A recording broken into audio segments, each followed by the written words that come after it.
Hi, my name is Nat Coke. I am recording this video for this blog post on the Warp Investor blog.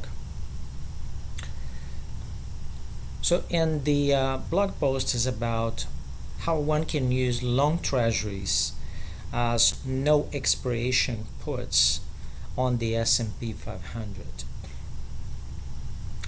So let me first show you this graph here. So imagine this is the volatility index, the VIX.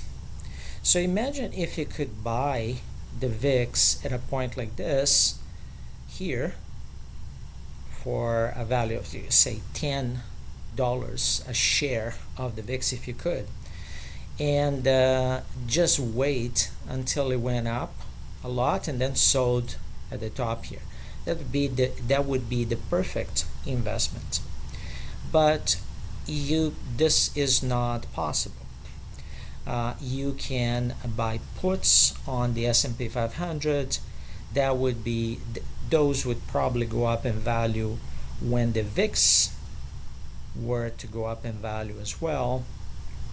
You could short the S&P 500, but if you short the S&P 500 by shorting, for example, an ETF that tracks the S&P 500, like the SPY, the risk there is that the S&P 500 would go up, and then you would be in the red and maybe even have your short position sold against you because you don't have enough of a margin. So you could lose more money than you originally intended to invest in that trade. Another alternative would be to buy an inverse fund like this one, SPDN, which is not even leveraged. And as you can see, from 2017 till now, it's been going down.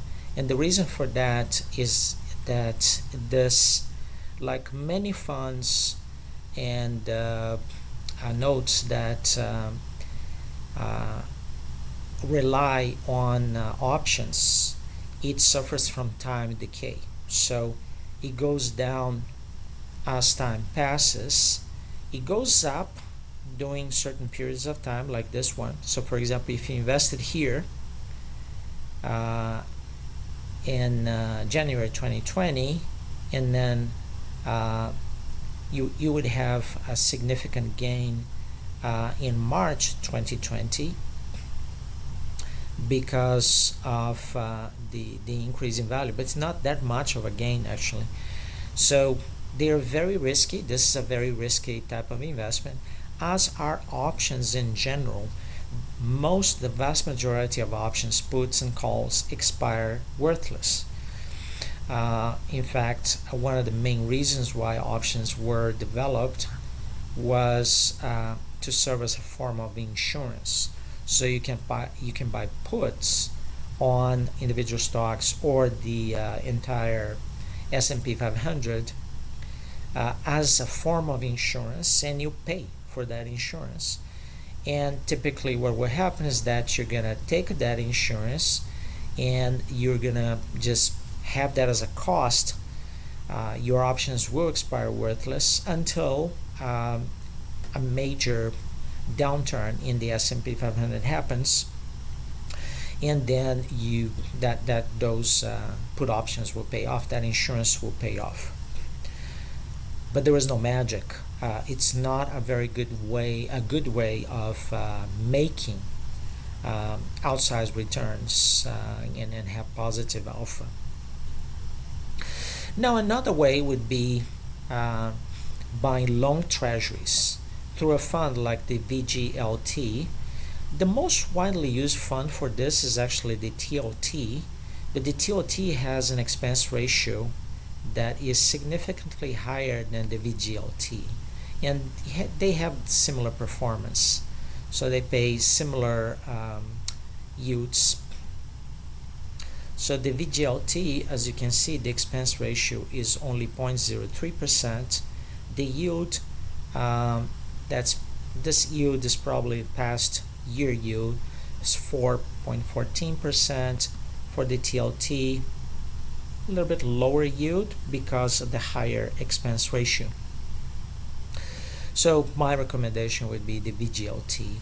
And see what happens with the VGLT is that it will go up during a major economic downturn.